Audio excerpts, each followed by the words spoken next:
Carla, pag-uusapan natin ang 63rd birthday ng Philippine Marines at ayan pag-uusapan natin ngayong umaga kasama si Captain Rowan L. Rimas, ang Flag Secretary of the Philippine Marine Corps and Acting Director of the Marine Corps Public Affairs Office, and First Lieutenant Gerber Anthony J. Belonio, ang Acting Assistant of the Marine Corps Public Affairs Office. Magandang umaga po sa inyo. Magandang umaga. Magandang umaga, Sandro. Magandang umaga, Carla. At siguro, Magandang umaga sa ating mga boss. At siguro pag-usapan muna natin bakit ito 63rd nga, kumbaga bakit tinatawag yung birthday at it's usually an anniversary pag sineselebrate. Pero sa inyo po ay gusto niyo pong birthday nga po ang itawag dito. Sa Marines kasi, we are a living organization.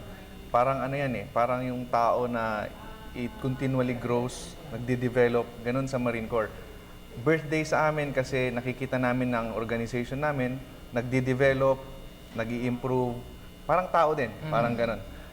Kasi if you say anniversary, it's like commemorating an event, a past event. Yes. Pag birthday naman, you are celebrating that moment. Ganun po yung sa amin sa Marines. Okay. So ano naman yung, paano nyo naman isi-celebrate ang inyong birthday this year? It is a week-long activity na marami po kaming nakalinya na mga activities. First is the hospital visitation natin sa ating mga kasundaluhan, yung mga Marines natin na naka-confine sa mga hospitals natin, particularly sa AFP Medical. Right now, we have a simultaneous hospital visits sa AFP Medical Center, sa Cavite Naval Hospital at sa Zamboanga, sa Camp Navarro General Hospital, wherein binibigyan natin ng papuri ang ating mga Marines na wounded in action, nagkasakit para gawin ang aming mga misyon. Ito nakikita natin na meron pa kayong birthday cake pa na sineselebrate talagang Tama. may cake cutting ceremony pa Tama, bang nangyari tama, dito? Meron Sandro. bang candles? Lahat sabay-sabay ba? Yes. Actually, meron kaming isang activity para sa cake cutting ceremony namin. It will be on November 7 sa birthday namin. November 7 kasi yung nung na-organize ang Philippine Marine Corps, that was 1950. Merong cake doon, may candles din siya. It signifies that we are a living organization. Nagsasaya yung Marines at nag-i-improve, nagdi-develop. Ano naman po itong Carrera Lakas Pilipinas? Ano yung ma-expect natin dito? Yung Carrera Lakas Pilipinas, ito yung parang obstacle run na celebration din para gunitain yung mga Marine Warriors natin. So, hindi lang siya parang normal na fun run or 5-kilometer run. Ito po yung nag-involve ng mga obstacles para ma-feel din ng mga participants yung kung gaano ka-rigid yung magiging isang Marines. So, open to sa lahat. Hindi naman kailangan na may special training ka. Baka mamaya kung ako tumakbo dyan, baka hindi ko Oo nga, kaya. This is open to the public. It is a 5-kilometer obstacle run sa Ternate, Cavite, sa mismong training grounds ng Philippine Marine Corps. Tapos actually this will be the second event kasi we had the first one last August, tapos successful siya. Ngayon it is inulit namin kasi maraming mga nagre-request na mga clubs, organizations na kasi hindi nila na-experience noon. Partner namin dito yung Cobra Energy Drink. It is dalawa yung event, yung Astig at saka yung Bayani category, 5-kilometer and 10-kilometer obstacle runs. May experience ng mga tao rito yung kakaibang lugar, kakaibang style ng pag-train ng mga Marines. Sila mismo makakaranas nito at yun yung plus factor, add factor dun sa event na ito. Meron ba tong mga kunwari magbabayad, may fee ba tayo para makasali? Meron. Sa mga kasundaluhan natin kasi marami rin mga soldiers from different branches of service na nagjo-join.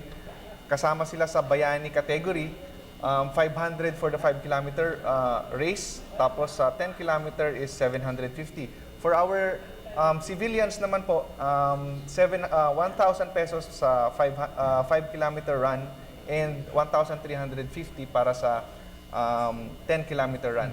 Marami pong freebies dito at saka yung finisher po namin makaka-receive siya ng personalized, exclusive na dog tag from the Marines. From Marine talaga. Wow. So legit na dog tag, hindi Oo yung mga nga. gawa-gawa lang sa so, mga talagang pamamagitan. feel na feel mo na Oo nadaanan nga, mo yung training. Pero surprise ba tong mga obstacle or pwede nyo bang ikwento sa amin ang ilang madadaanan nila?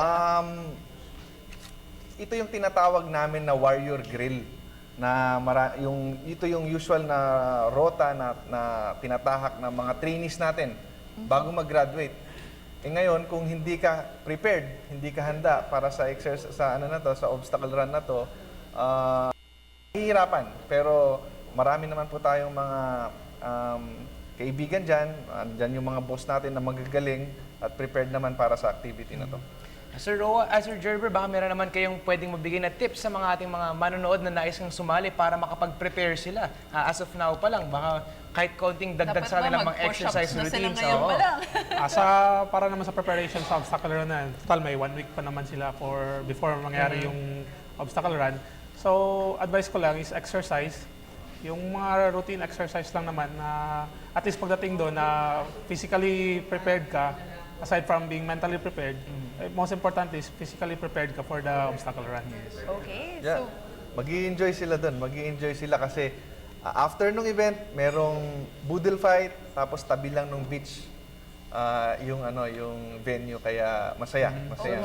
Masarap pwede dun. ba sa boodle fight na Oo nga. Kaya actually masarap doon, Carla, kasi syempre pag pagod na pagod ka, kaka-exercise na ginawa mo, meron ng pagkain na ready na iyong lamunin talaga, Kasabay no? diretso beach. Oo nga, eh. Sarap.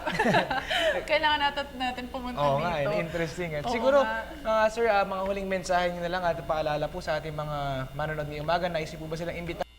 Series of events na magaganap sa 63rd birthday nga po ng Philippine Marine. Yes. We are inviting the public to join us in celebrating the 63rd Marine birthday on November 7. On November 5, we will be having a variety show, a family day at the Bonifacio Naval Station. Marami po tayong mga booth doon, may competition yung mga marine units natin. Magiging masaya po yung atmosphere doon. Open po yung civilians para maki-join at maki-party sa mga Marines. Tapos on November 7, we will be having the cake cutting ceremony and the Marine Ball. On November 8, we will have the Commandant's Shoot Fest. Invited din po lahat yung mga firers natin, yung mga enthusiasts natin, yung mga gun enthusiasts natin na mag-join.